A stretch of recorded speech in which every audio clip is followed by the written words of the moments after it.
दिए गए क्वेश्चन में हमें प्रूव करना है कि √5 एक अपरिमेय संख्या है। यह क्वेश्चन एनसीईआरटी मैथ एक्सरसाइज 1.2 का पहला क्वेश्चन है, जहाँ पे दिया गया क्वेश्चन है कि सिद्ध कीजिए कि √5 एक अपरिमेय संख्या है। तो हमें मानना पड़ेगा कि √5 एक परिमेय संख्या है। यदि हम इसे प्रूव नहीं कर पाएंगे कि यह परिमेय संख्या नहीं है तो यह अपरिमेय संख्या हो जाएगा। यदि हम किसी संख्या को परिमेय संख्या मानते हैं तो उसे हम P/Q के रूप में लिख सकते हैं, अर्थात √5 बराबर P/Q है, जहाँ पर P और Q एक अभाज्य संख्या है। अभाज्य संख्या वो होता है जो सिर्फ एक और स्वयं से कटता है। अब यदि Q को इस साइड लाएं तो इसे हम लिख सकते हैं √5 × Q बराबर P। अब यदि इसके दोनों पक्षों का वर्ग करते हैं तो वर्ग करने पर हमें 5 × Q² बराबर P² प्राप्त होगा।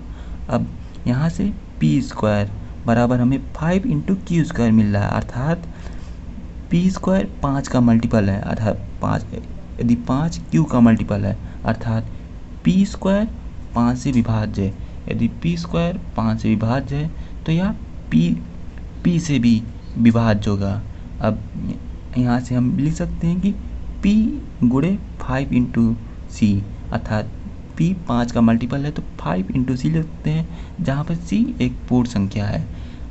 इसको हम ऐसे भी समझ सकते हैं, यदि कोई संख्या 6 है तो हम इसे 2 ×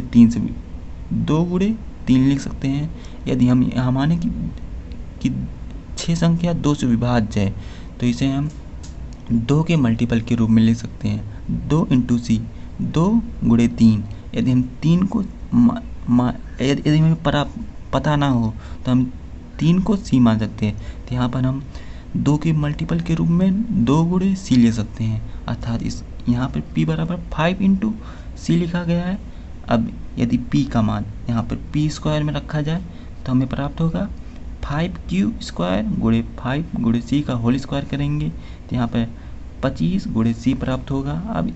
अब यदि यहाँ से 5 को इस साइड भाग देंगे, इस साइड लाएंगे तो यह भाग होगा, अर्थात 25 को 5 से भाग देंगे तो यहाँ पर 5 × C प्राप्त होगा। अब यहाँ से हमें यह निष्कर्ष निकल रहा है कि Q² 5 का मल्टीपल है। तो यदि 5 Q² का मल्टीपल है अर्थात Q² 5 से विभाज्य है। यदि Q² 5 से विभाज्य है तो Q भी 5 से विभाज्य होगा, अर्थात 5 P और Q का गुणनखंड है जो P और Q से विभाज्य है, अर्थात P और Q हमें एक भाज्य संख्या प्राप्त हुआ। पर हम शुरुआत में P और Q को एक अभाज्य संख्या माने थे। यहाँ पर हमने P/Q, जहाँ पे P और Q एक अभाज्य संख्या माना गया था, पर यहाँ पे सॉल्व करने पे हमें पता चल रहा है कि P और Q एक अभाज्य संख्या नहीं है, यह भाज्य संख्या है।